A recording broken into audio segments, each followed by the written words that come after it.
Hello, hello. I wanted to jump on here before I start with my homework and address some questions that came up as a result of the live stream that I did last night.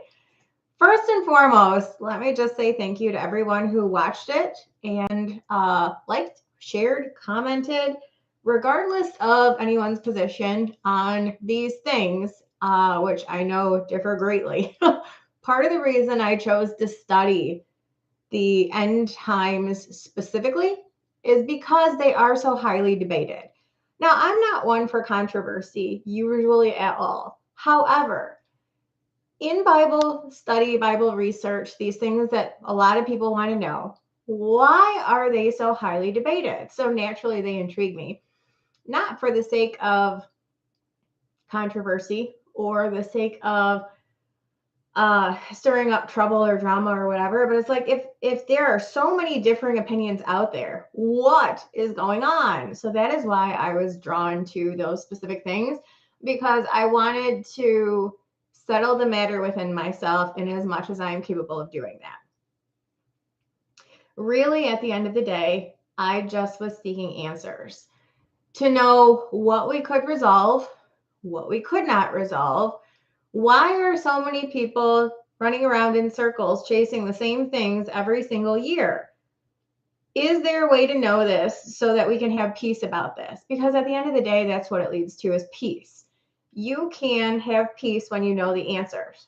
Make peace with the things that aren't what you want them to be, but it leads to peace. It leads to knowledge and safety, security, when you know to the best of how you can be sure within yourself, or reason enough within yourself to come to a conclusion that you're good with. It provides peace. And so that's what is lacking in my view. That's what's lacking in all these forums, is people chasing answers. It's a lack of peace. They're trying to find peace with an answer by like talking themselves into, or it's try to find peace. That's what my goal here was. And my quest to obtain peace about these answers was through the obtaining of knowledge. I mean, that's just kind of how it is for me. So people can do whatever they want with whatever, I put out. They can agree, disagree, share it, not care one single bit. Awesome.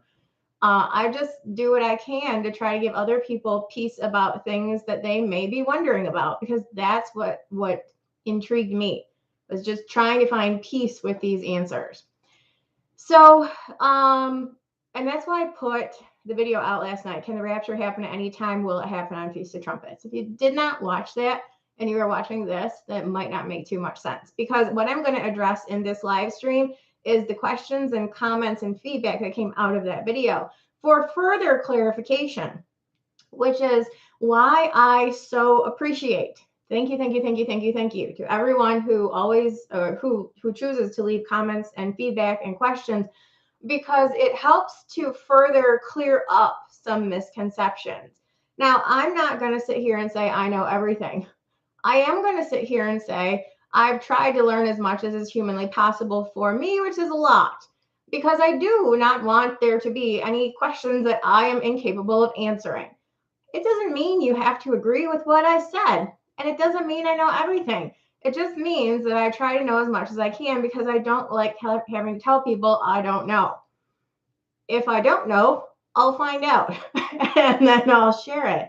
But yeah, I do want to be able to answer all of the questions. That's kind of the whole point. Why do things halfway? If you're going to do it, do it. Commit to doing the best way possible. So yeah, I do try to provide answers for as much as is possible, and that requires a whole heck of a lot of research on my part. But you know what? I get a lot out of it, and it's fun. So let's go through some of the questions that came out of the live stream to help clear up some misconceptions about what things don't have to happen before certain things that people think do, and when they're actually going to happen. Part of the certainty that we can have with this, and people can be skeptical, whatever, that's fine. But there is one right way. That's kind of the methodology that I begin with. When I do my research is these things happen one time, so there's one right answer. What is that right answer? It doesn't help to be ambiguous or to make general what is meant to be specific, because then you just lose boundaries and you lose context, and that literally helps no one at all. So my goal is to try to find out what the right answer is. Knowing that these are one-time events, it's going to happen one way. What does the Bible say that way is? And if it doesn't give the answer, that's fine. But 9.9 times out of 10, it does. And I also, in my research, have come to learn that the Bible is exclusionary. Because these things happen one time, there's only one right way, it is not going to leave the answer ambiguous, meaning it has a right way, it has a right answer, so it's not going to give you two options, especially if those options are competing, because then the Bible wouldn't be true. One of those things could be right, but the other couldn't be. So what I have come to learn through my research is that the Bible will exclude all of the wrong answers till you can only conclude the right answer. So that is what I look for when I do my research. If not what the right answer is, excluding all of the wrong things until you get to the right one.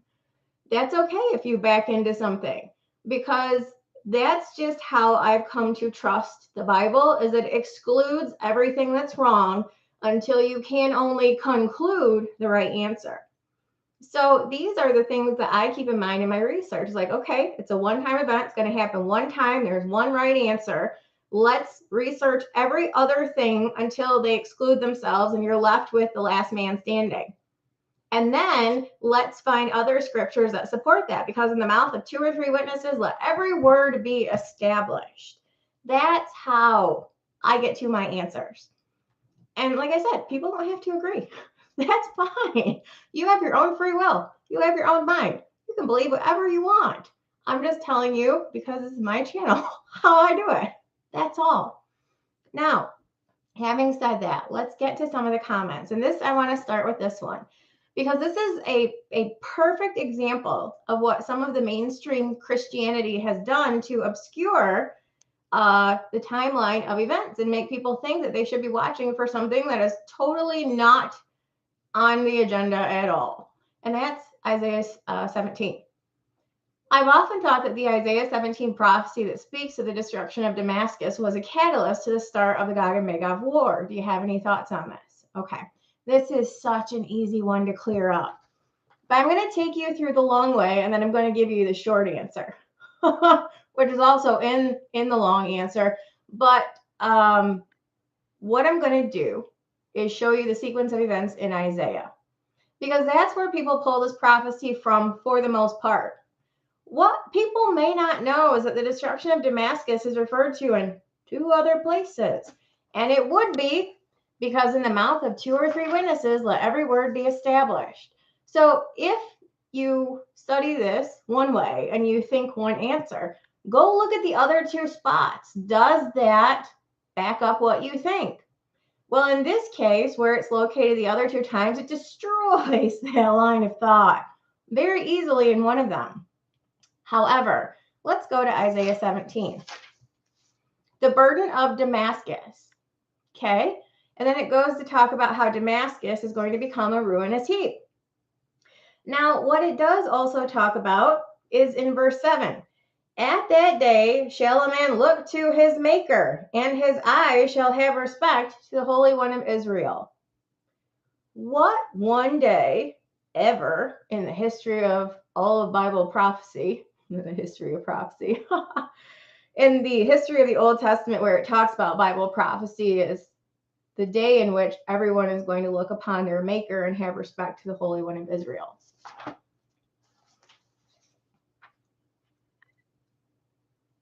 Isaiah 45, 23. I have sworn by myself, the word is gone out of my mouth in righteousness, and shall not return, that unto me Every knee shall bow, every tongue shall swear. Surely shall one say, in the Lord have I righteousness and strength. Even to him shall men come, and all that are incensed against him shall be ashamed. Otherwise stated, Isaiah 17:7, at that day shall man look to his maker, and his eyes shall have respect to the Holy One of Israel. Okay, what day are we talking about here? Let's keep looking. Woe to the multitude of many people which make a noise like the noise of the seas, and to the rushing of nations that make a rushing like the rushing of mighty waters. The nations shall rush like the rushing of many waters, but God shall rebuke them, and they shall flee far off, and shall be chased as the chaff of the mountains before the wind, like a rolling thing before the whirlwind.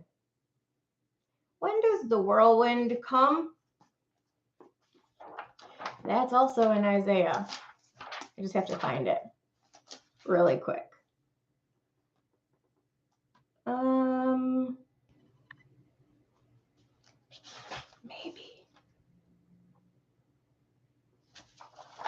Maybe I should just Google it. Google is my friend.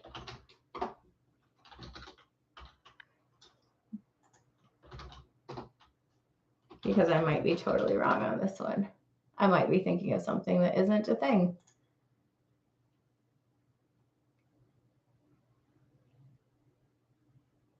Oh, no. I was right. Isaiah 66, talking about the whirlwind. So let's go back to Isaiah 17. The nation shall rush like the rushing of many waters, but God shall rebuke them. They shall flee far off, shall be chased as the chaff off the mountains before the wind, like a rolling thing before the whirlwind. Isaiah 66, 15. For behold, the Lord will come with fire, with his chariots like a whirlwind, to render his anger with fury and his rebuke with flames of fire. For by fire and by his sword will the Lord plead with all flesh, and the slain of the Lord shall be many. That's talking about Armageddon. And finally, we have the last verse of Isaiah 17. Behold, at evening tide, trouble, and before the morning he is not. This is the portion of them that spoil us, and the lot of them that rob us. So this is and behold, at evening time trouble, and before the morning he is not. This is Psalms. Joy cometh. Psalm 30. For his anger endureth for a moment, and his favor is life. Weeping may endure for a night, but joy cometh in the morning. Yes, because in the morning he is not, because he was dispensed with by God at Armageddon in the evening when Jesus comes to stand on the Mount of Olives. We read about this in Zechariah 14. Easy, Zechariah 14. How do we know that at evening tide there shall be trouble? Well, because in Zechariah 14, shall be one day which shall be known to the Lord, not day nor night, but it shall come to pass that at evening time shall be light. Why? Because the glory is appearing. As lightning cometh from the east and shineth even unto the west, so also shall the coming of the Son of Man be. So there are 3 points at least in in Isaiah 17 that tell us that it's associated with the second coming. So that's the first one, is the verses in the chapter itself are linked to second coming events. However, in the sequence of events, it is tied to, there is a sequence of destructions of other cities, I guess I should say. The first one is the burden of Babylon in chapter 13. Then in chapter 15, the burden of Moab. And then in 17, the burden of Damascus. 18, the burden of Ethiopia. 19, the burden of Egypt. 20, talking about Ashdod, Assyria. In chapter 21, the burden of the sea, talking about the desert. The burden of the valley of vision in chapter 22, the burden of Tyre in chapter 23, and in chapter 24, he's removing the earth out of its place and judging it unto destruction. These are all tied to the second coming, but Babylon is what begins that. Okay, so let's go to other chapters which mention the same thing. This is from Jeremiah. Jeremiah also gives a sequence of events which start in chapter 46. All of these same places and more are mentioned. So chapter 46, the word of the Lord came It's talking about Egypt. Chapter 47 is talking about Philistines and Gaza. Chapter 48, Moab. Chapter 49, you have Ammon. You have Rabbah. You have Edom. Teman, Dedan. You have Edom. You have Basra. You have Damascus in chapter 23 or verse 23 of chapter 49. You also have Elam, Hazor, and then chapter 50 and 51 are Babylon. Another place we'll go to talk about this is Zephaniah 2. Zephaniah 2, it says, gather yourselves together, yea, gather together, O nation not desired, before the decree bring forth, before the day passes the chaff, before the fierce anger of the Lord come upon you, before the day of the Lord's anger come upon you.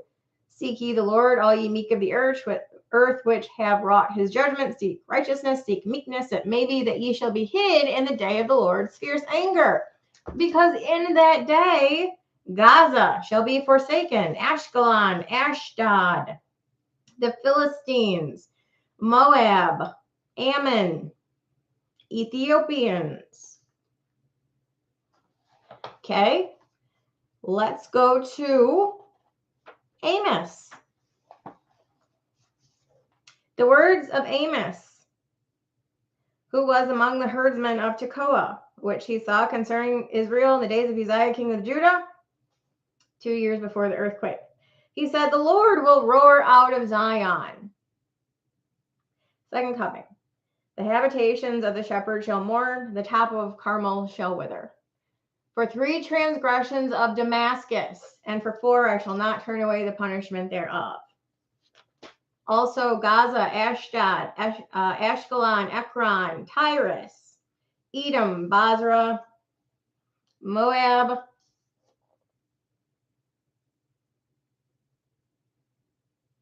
Israel. All of these places are linked to Jesus judging at the second coming. And Babylon is intertwined with them because there is a point in Revelation that all of these are tied to. After the pouring out of the 7th vial in Revelation 16:17, the 7th angel poured out his vial into the air. There came a great voice out of the temple of heaven from the throne saying, it is done. The 70th week is accomplished. There were voices and thunderings and lightnings, and there was a great earthquake, such as was not since men were upon the earth, so mighty an earthquake and so great. That earthquake is responsible for the total destruction of Damascus. The great city, Jerusalem, was divided into 3 parts, and the cities of the nations fell. This is specifically how Amos says that Damascus is going to be destroyed. The words of Amos, who was among the herdsmen of Tekoa, which he saw concerning Israel in the days of Uzziah, king of Judah, and the days of Jeroboam, the son of Joash, king of Israel, 2 years before the earthquake. He is giving you a prophecy based on history to tell you the same thing is going to happen in the future. Damascus is among the cities that will be destroyed by the earthquake that is unparalleled on the historical timeline. Jerusalem will be divided into 3 parts. The cities of the nations fell. Damascus is one of them. And great Babylon came into remembrance before God to give to her the cup of the wine of the fierceness of his wrath. Which is why perhaps the best sequence of events is Jeremiah 46 through 49, which is all the cities of the nations falling, and Babylon, Jeremiah 50 and 51. However, the easiest answer to give is Amos 1 through 3, because it specifically tells you the destruction of Damascus is tied to an earthquake when the Lord shall roar out of Zion. So there are 3 verses, at least, in the chapter itself, which tells you they're linked to the second coming. And there are 3 places in the Bible which give you that destruction in a sequence of other cities being destroyed, which are tied to Babylon and the second coming of Christ. You have Isaiah 13 through 24, Jeremiah 46 through 51, Amos 1 and 2, or Amos 1 and 2. Zephaniah 2 doesn't talk about Damascus. And then Revelation 16 is where they are all going to find their fulfillment. So I do understand that a lot of people have come to believe that Isaiah 17 is some kind of a precursor and that we'll see that as a sign of the times. No. No. And even the chapter itself is clear on that. Next, we have question. Is it possible that the length of time it took Lot to get to safety is possibly defining a gap of time? And I said this because the Bible gives us two reference points for the same thing. In the mouth of two or three witnesses, let every word be established.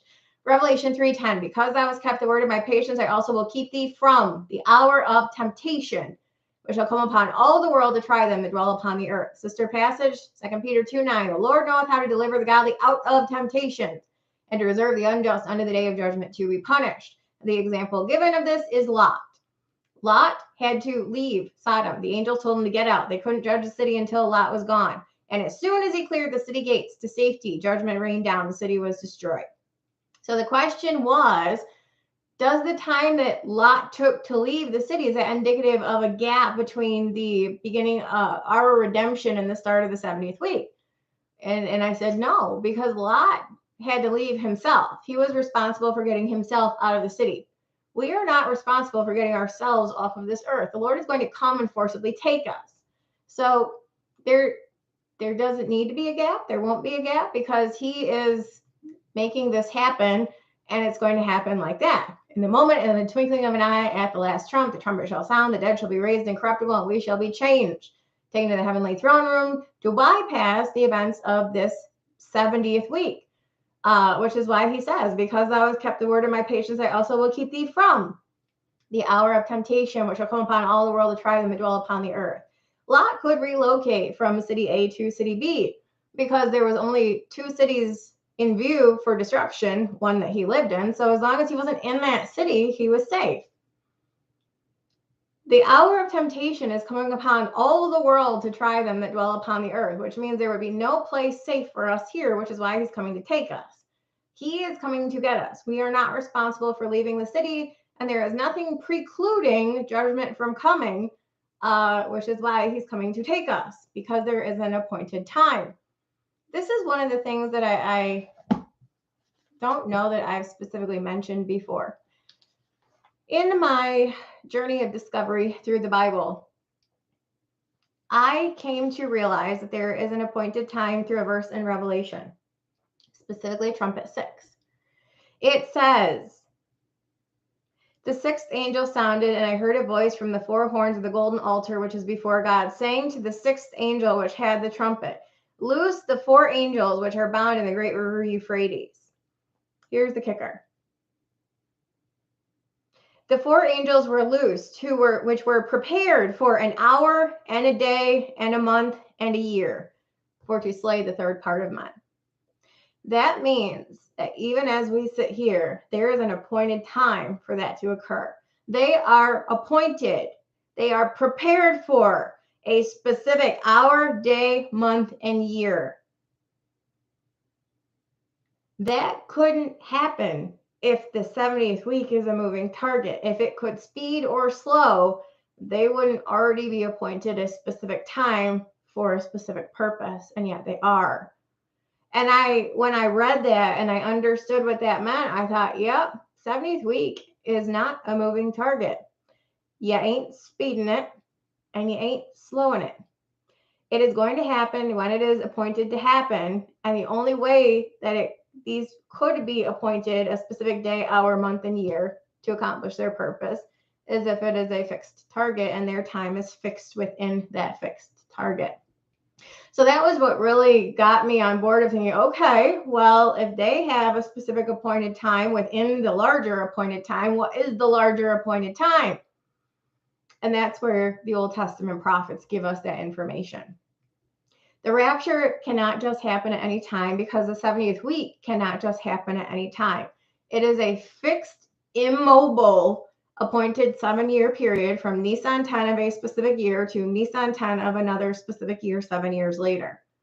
It is a week of years, and all weeks of years follow the same pattern as given in Leviticus 25. They have a one-time benchmark event starting point, which begins a count that leads to infinity if time was going to continue indefinitely, but it's not. So because we know that it is a fixed appointed time and it's not going to speed or slow, that's how this can be true, that the 4 angels who are at the river Euphrates bound to be loosed to accomplish a purpose have an appointed time within the larger appointed time. This is just, that's how I came to understand, beginning to understand that all of these are fixed. And because they're fixed, they are knowable. It would be if they are not fixed that they would be unknowable, and thus the tail chasing, the vicious cycles of people chasing their tails every single year trying to figure out these answers, because people believe that stuff can speed or slow, it can move, they don't know it's fixed, or if they do know it's fixed, they don't agree with the Nissan 10 thing. That's okay. They don't need to. However, this is not a movable target. It is a fixed target, an appointed time. There is a specific day in view. The Old Testament prophets tell us what that is. And that is how the angels in the 6th trumpet can be appointed a specific day, month, hour, day, month, and year for to slay the third part of men, because they have an appointed time within the larger appointed time, and none of that is changing. Not ever. Next question. This is just a large misconception that I have recently. Sorry, I was rubbing my face on my cat, hugging her and all that. Now I have cat hair on my face and it's itchy, so sorry. But the first thing I do when I come home is pick up my cat and give her love. So my face is itchy, sorry. So the next question or the next comment is just part of a larger misconception. And I do find it unfortunate because it leads to a significant amount of fear about us being around for longer, may lead to us encountering things that we're supposed to be exempt from. There's a whole lot of assumptions made about things, and it's based on bad information or misunderstood information. And that is this comment. If the world keeps on going much longer the way it is, the entire church will end up being placed under the beast system. Absolutely not. This is one thing that I don't want to spend too much time on because it doesn't matter. We're not going to be here, so it doesn't matter. And I just don't really even want to open the can of worms. However, it has to be understood to make this, it doesn't have to be understood. It makes things a lot easier to understand when you know that the rider on the white horse and the beast are not the same, and they can't be. We can't have anything to do with the beast system. If you believe in a pre-trib rapture, then you are subconsciously understanding, even if you don't know that, you're subconsciously understanding that we are at least 1,260 days removed from the beast. At least. The beast is not here. The beast is not someone who we could potentially cross paths with and just not know that we did that, because he won't be uncovered or unveiled until we're gone. No. Revelation 17 plainly contrasts him with Jesus, who in Revelation 1 said, he who was and is to come, the Almighty. He's the Alpha and Omega, the beginning and the ending, eternal, was, is to come. The beast, in contrast to that, the beast that thou sawest was and is not, and will be, shall ascend out of the bottomless pit and go into perdition. Okay. He is not. Where is he? He's in the bottomless pit. Does Revelation tell us in the sequence of events when the bottomless pit is opened? Trumpet 5, which is not the same as seal 1. Trumpet 5 is when the bottomless pit is opened in Revelation 9. I saw a star fall from heaven unto the earth, and to him was given a key of the bottomless pit. And he opened the bottomless pit, and there arose a smoke out of the pit, the smoke of a great furnace. The sun and air were darkened by reason of the smoke of the pit. Revelation 9:11 names the beast. He is called the king in Daniel 9, the one who commits the abomination of desolation. In the midst of the week, he shall cause the sacrifice and the oblation to cease, and for the overspreading of abominations, he shall make it desolate. Okay, well, Daniel describes what the abomination of desolation looks like in Daniel 11:36. The king shall do according to his own will. He shall exalt himself and magnify himself above every god, shall speak marvelous things against the God of gods, and shall prosper till the indignation be accomplished, for that is determined shall be done. Compare to Revelation 13:5. There was given unto him a mouth speaking great things and blasphemies, and power was given unto him to continue 42 months. He opened his mouth in blasphemy against God, to blaspheme his name, his tabernacle, and them that dwell in heaven. And it was given unto him to make war with the saints and to overcome them. And power was given unto him over all kindreds and tongues and nations. And they that dwell upon the earth shall worship him, whose names are not written in the book of life of the Lamb slain from the foundation of the world. Specifically, what Revelation 17 said, the beast that thou sawest was, is not, shall ascend out of the bottomless pit and go into perdition. And they that dwell on the earth shall wonder, whose names were not written in the book of life from the foundation of the world, when they behold the beast that was and is not and yet is. Okay. The beast is the one who people will worship. It is the beast to whom they will make an image, and it is the mark of the beast that the second beast will compel people to take or die. The beast is in the bottomless pit. He is not. The bottomless pit is not opened until trumpet 5. But we are specifically told in Revelation 11, amidst the 6th trumpet, that is when the beast ascends out of the bottomless pit. After the 2 witnesses have finished their testimony, they shall have finished their testimony. The beast that ascendeth, present tense in that moment, out of the bottomless pit, shall make war against them and shall overcome them and kill them. And then their dead bodies lay in the street for 3.5 days. And then the Spirit of God breathes life into them. They stand on their feet in front of everybody, and he says, come up hither, and they ascend to heaven in a cloud. The second woe is past, 6th trumpet. Behold, the third woe cometh quickly. That is when the abomination of desolation occurs, is in conjunction with the 7th trumpet. And then he's given power to continue 42 months, at which point the continuing 42 months includes the worship of the beast, the image of the beast, and the implementation of the mark of the beast, which means that the church is no less than 1,260 days removed from any of that. Because there is a misconception that the beast, who applies to the second half of the 70th week, is the rider on the white horse, which is totally inaccurate. And it could not be accurate by virtue of the fact that the bottomless pit is shut up and we're given a specific reference point of when it's open. That would be the first point by which he could ascend out of the bottomless pit. And we're told he does it the next judgment later. All of this is very precisely identified in Revelation so that you don't have to guess about it. And because we can know, because this is precisely identified, it eliminates any fear of overlap from the church having anything to do with being on earth at the same time as anything related to the beast. There's no overlap. And to ensure that there's not even the hint of overlap, we are separated by at least 1,260 days from anything having to do with the beast. This is why I personally just don't like the fact that there is so much misconception out there. And so I try to clear up. Like I said, people don't have to agree with me. You can believe whatever you want. However, the Bible is very clear about these things.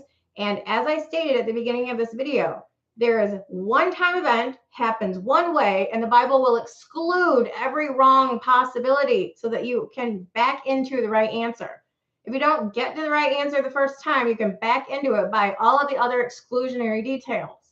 And when you look at this from a whole perspective, the beast, Revelation 13 and Revelation 6, rider on the white horse, cannot possibly be the same person.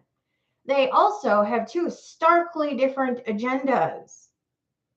And there's reasons for that I'm not going to go into right now. But this should help us be less fearful that we could potentially run into overlap. Again, the comment was, and I'm grateful when things like this are posted so I can clear them up. I just find it unfortunate that people have this idea because it does evoke a level of fear, thinking that, well, if we're around much longer, then maybe we will start encountering things that we thought we wouldn't be here for. No. And God has put in safety mechanisms to ensure that that doesn't happen. So if this world keeps on going much longer the way it is, the entire church will end up being placed under the beast system. And so I basically explained in a shorter comment what I just told you guys now with less detail. He says, the point I'm trying to make is that we have to be out of here soon. They're almost at the point where they can turn off buying or selling at the push of a button. And that relates to the mark of the beast. And again, I go back to no. First of all, it's a mark of the beast. The beast owns the mark. It is a mark of ownership. If the beast isn't here, who's going to own it? There can't be a mark of the beast or an image of the beast or worship of the beast if the beast isn't here. And he's not here until trumpet 6. And he's given power to continue at trumpet 7 for the remainder of the 70th week. 1,260 days, 42 months, time times it in half. So this is why I just try to clarify these things for whoever is receptive to it, because it eliminates a lot of fear and it gives people peace that, yeah, there's no overlap, not even remotely close. And no, even if we are left here longer, it doesn't matter, because there's an appointed time and we're not going to be here for that appointed time. And he's not even here at the beginning of that appointed time. He's here at the middle of that appointed time, which makes us even further removed from any possibility of encountering it. It's just no. So don't worry about it. If you guys want more information about why the rider on the white horse and the beast in Revelation 13 are not the same, that's fine. I could talk about that. But because we're not going to be here, and because it might be beyond the scope of what people care about or what people want to hear about, because we're not going to be here. So if there's a desire for it, fine. But I'm not going to volunteer the information because I don't want to confuse people who aren't interested in it anyway. A next question, talking about the rapture, because somebody had asked in the beginning of the video, does that include the Old Testament saints? When I was talking about 1 Thessalonians 4, and it says, I would not have you to be ignorant, brethren, concerning them which are asleep, that you sorrow not, even as others which have no hope. For if we believe that Jesus died and rose again, even so them also which sleep in Jesus will God bring with him. So the question was, the Old Testament saints, are they included in that also? People who died before grace, are they included in that also? And I said, no. The Old Testament saints have their own resurrection. And so there was a question about that, I'm guessing about that. I briefly mentioned the Old Testament saints have or had their own resurrection. Can I expound on that? Surely. And really, it comes down to two places. It's Isaiah 26, but also in Daniel 12. And this is probably the best place to look at it, is Daniel 12. Now, Daniel and Ezekiel are very closely tied together. Daniel's end times visions, end times prophecies are very closely tied to Ezekiel's end times vision in multiple chapters and in more ways than one. Ezekiel 40 through 48 comprises a singular end times vision from Ezekiel. And Daniel 9 is tied to that, and Daniel 11 is tied to that. Also, other chapters besides, but these are the pertinent ones. So is Daniel 12. Now, Daniel 12 picks up at the midpoint of the 70th week, when Michael, the great prince, which stands for the children of thy people, is Revelation 12's wings of the great eagle that take Israel into her place where she is nourished for a time times half a time from the face of the serpent. So Daniel 12 is all about the midpoint of the week to the end. This whole chapter is midpoint of the 70th week to the end in a couple of different ways. So let's look. Daniel 12:1. At that time shall Michael stand up, the great prince, which stands for the children of thy people. Yes, he is the wings of the great eagle that takes them into the wilderness. And there shall be a time of trouble, such as never was since there was a nation, even to that same time. This is Matthew 24's Olivet Discourse, picks up on Daniel's language when Jesus is prophesying about the midpoint of the 70th week. When you shall therefore see the abomination of desolation spoken of by Daniel the prophet stand in the holy place, whoso readeth, let him understand. Then let them which be in Judea flee into the mountains, let him which is on the housetop not come down to take anything out of his house, neither let him which is on the roof return back to take his clothes. And woe unto them that are with child, to them that give suck in those days. Pray ye that your flight not be in the winter, neither on the Sabbath day, for then shall be great tribulation, such as was not since the beginning of the world to this time, no, nor shall ever be. There shall be a time of trouble, such as never was since there was a nation, even to that same time. Talking about the very same time period, midpoint of the 70th week. And at that time thy people shall be delivered, because Michael's personally going to do that. Everyone that shall be found written in the book, and all Israel shall be saved. As it is written, there shall come out of Zion the deliverer, shall turn away ungodliness from Jacob. Now that's another 3.5 years later that they finally come to Christ. But everyone who is delivered, taken on the wings of the great eagle, Michael, into the wilderness, into her place where she's nourished for the time times half time from the face of the serpent, every single one of them will come to Christ. That is the purpose of them being physically saved, so that they can come to spiritual salvation a period of time later. Verse 2, and many of them that sleep in the dust of the earth shall awake, some to everlasting life, and some to shame and everlasting contempt. That's talking about the resurrection of Israel, what Jesus prophesied in John 6 at the last day. Now, how do we further know that the Old Testament saints are going to rise at this time? Because he tells Daniel that very specifically. Verse 4, but thou, O Daniel, shut up the words and seal the book, even to the time of the end. Okay? Remember that, to the time of the end. Many shall run to and fro, and knowledge shall be increased. That has nothing to do with the church.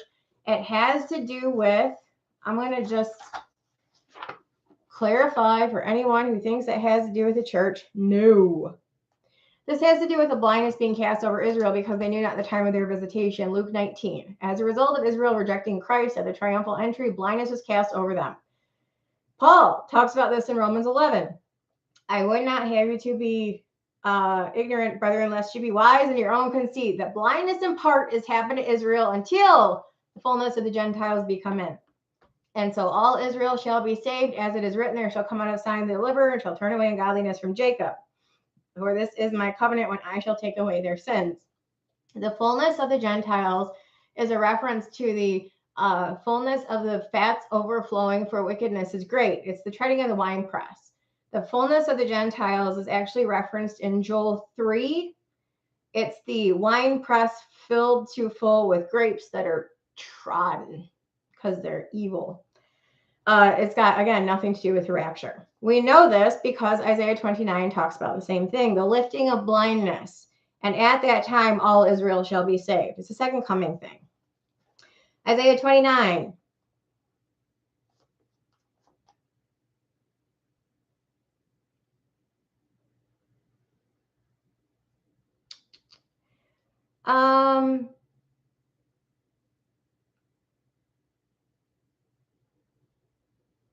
Sorry, I'm just trying to figure out which verse I want to start at. The multitude of all the nations that fight against Ariel, even all that fight against her and her munition that distress her, shall be as a dream of a night vision. It shall be as when an hungry man dreameth, and behold, he eateth, but he awaketh, and his soul is empty. Or as when a thirsty man dreameth, and behold, he drinketh, but he awaketh, and behold, he is faint. His soul hath appetite. So shall the multitude of all the nations be that fight against Mount Zion. That's the second coming thing. Stay yourselves in wonder, cry ye out and cry. They are drunken, but not with wine, and they stagger, but not with strong drink. For the Lord hath poured out upon you the spirit of deep sleep, and hath closed your eyes. Blindness is cast over Israel, because they knew not the time of their visitation. The prophets and your rulers, the seers, hath he covered, and the vision of all is become unto you as the words of a book that is sealed. Daniel, which men deliver to one that is learned, saying, read this, I pray thee. And he saith, I cannot, for it is sealed. Daniel 12:5, 12:4. But thou, O Daniel, shut up the words and seal the book, even to the time of the end. Many shall run to and fro, and knowledge shall be increased. The running to and fro is trying to figure out what it means. The vision of all is become unto you as the words of a book that is sealed, which men deliver to one that is learned, saying, read this, I pray thee. And he saith, I cannot, for it is sealed. And the book is delivered to him that is not learned, saying, read this, I pray thee. And he saith, I am not learned. Wherefore the Lord said, for as much as this people draw near me with their mouth and with their lips to honor me, they have removed their heart far from me, and their fear toward me is taught by the precept of men. Therefore, behold, I will proceed to do a marvelous work among this people, even a marvelous work and a wonder, for the wisdom of their wise men shall perish, and the understanding of their prudent men shall be hid. Woe unto them that seek deep to hide their counsel from the Lord, and their works are in the dark. And he saith, who seeth us, and who knoweth us? Surely your turning of things upside down shall be esteemed as the potter's clay. For shall the work of him that made him, shall the work say of him that made it, he made me not? Or shall the thing framed say of him that framed it, he had no understanding? It is not yet a very little while, and Lebanon shall be turned into a fruitful field, and the fruitful field shall be esteemed as a forest. In that day shall the deaf hear the words of the book, and the eyes of the blind shall see out of obscurity and out of darkness. The meek also shall increase their joy in the Lord, and the poor among men shall rejoice in the Holy One of Israel. For the terrible one is brought to naught, and the scorner is consumed, and all that watch in iniquity are cut off. It's talking about Armageddon. That make a man an offender for a word, and lay a snare for him that reproveth in the gate, and turn aside the just thing for a thing of naught. Therefore, thus saith the Lord, who redeemed Abraham concerning the house of Jacob. Jacob shall not now be ashamed, neither shall his face now wax pale. But when he seeth his children, the work of my hands in the midst of him, second coming, they shall sanctify my name and sanctify the Holy One of Jacob, and shall fear the God of Israel. They also that erred in spirit shall come to understanding, and they that murmured shall learn doctrine. Many shall run to and fro, and knowledge shall be increased. So it's talking about the end of the 70th week, when that blindness will be lifted, and they will come to saving knowledge. Then I, Daniel, looked, and behold, and there stood other two on one side of the bank of the river, and the other on that side of the bank of the river. And one said to the man clothed in linen, which was upon the waters of the river, how long shall it be to the end of these wonders? So we start at the midpoint. How long to the end? I heard the man clothed in linen, which was upon the waters of the river, when he held up his right hand and his left hand into heaven, and swear by him that liveth forever and ever, that it shall be for a time, times, and a half, when he shall have accomplished to scatter the power of the holy people. All these things shall be finished. That actually has ties to Revelation 10. I heard and I understood not. Then I said, O my Lord, what shall be the end of these things? He said, go thy way, Daniel, for the words are closed up and sealed till the time of the end. Many shall be purified, made white, and tried, but the wicked shall do wickedly, and none of the wicked shall understand, but the wise shall understand. From the time that the daily sacrifice shall be taken away, so the midpoint of the 70th week, there shall be a time, times, and a half until the end. Okay? And from the midpoint of the 70th week, the abomination of desolation, the daily sacrifice be taken away, and the abomination that make it desolate set up, to something else that's 30 days beyond the end of the 70th week, there shall be 1,290 days. So there's an extra 30 days for something else. However, there's an extra 45 days beyond that. So beyond the end of the 70th week, there's another 75 days. Blessed is he that waiteth, and cometh to the 1,305 and 30 days. But go thy way till the end be, the end of the 70th week. For thou shalt rest and stand in thy lot at the end of the days. So the blessing is that he's going to be standing in his lot, the lot parcel to his tribe, at the end of the 1,335 days. because this is tied to Ezekiel. Ezekiel's end times vision, which runs from chapter 40 to 48. It tells us that the last thing that will happen to set up shop in the kingdom is what Daniel is told to rest and wait for, the parceling of the lots to the tribes. Ezekiel 48, which verse?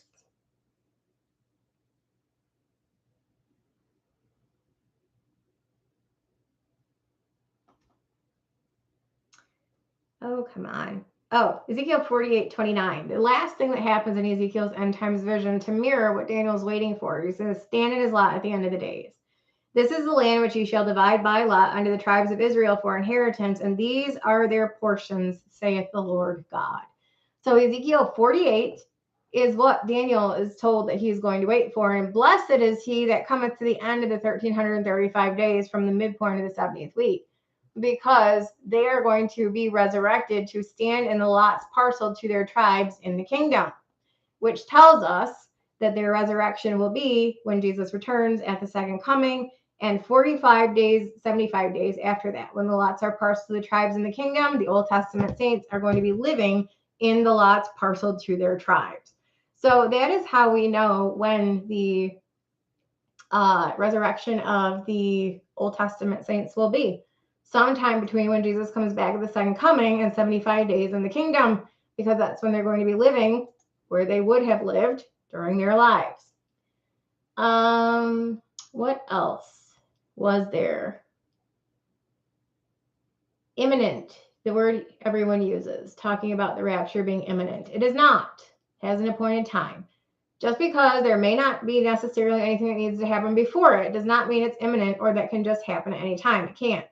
It has an appointed time because the event which it is tied to has an appointed time.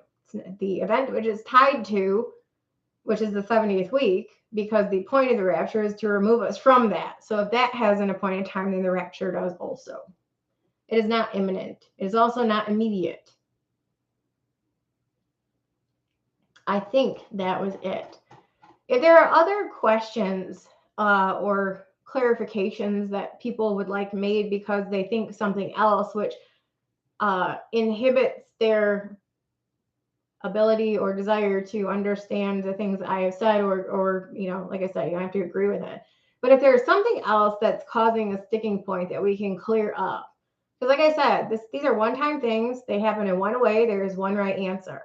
So if there's something else that you're thinking is hindering your ability to come to these conclusions, you don't have to come to these conclusions, but if there's something else standing in the way, like Isaiah 17, we can clear up and get off of the, get off of the table as a hindrance, then just let me know. I will do my best to try to help you guys. But the things that we should be watching for include, and only include, if there is anything to watch for at all, Gog and Magog. That's it. Because that leads into the rebuilding of the temple, which is what starts the 70th week, the measuring for that temple. So Gog and Magog is the thing that has to happen beforehand. When I say the rapture is imminent, it's not, has an appointed time, and there is an event which has to happen before the 70th week. That is not the rapture. It's called Gog and Magog, and it sets up the stage for the beginning of the 70th week. Whether or not we are here to see all or part of it, that is what remains to be seen. But there is an event which must happen before the 70th week, Ezekiel 38 and 39. And that is probably what the rapture is also tied to. But that would be it, if anything. And so when people say, oh, well, September, it's going to happen then. Do you see anything north of Israel which relates to Gog and Magog at all? Which tells you that that statement is false. Because if and when it is time, that will be the sign that we see. If we don't see it getting anywhere remotely close to happening, which we don't, that's not time. That's how signs work. You wouldn't see a stop sign if it's not time to stop. If it is time to stop, you see a stop sign. So if you don't see what you need to see to tell you it's time, it's not time. Very easy. you guys have any other questions, let me know. But I wanted to address some of the things that came out of that video, and I'm glad that they did. So keep them coming.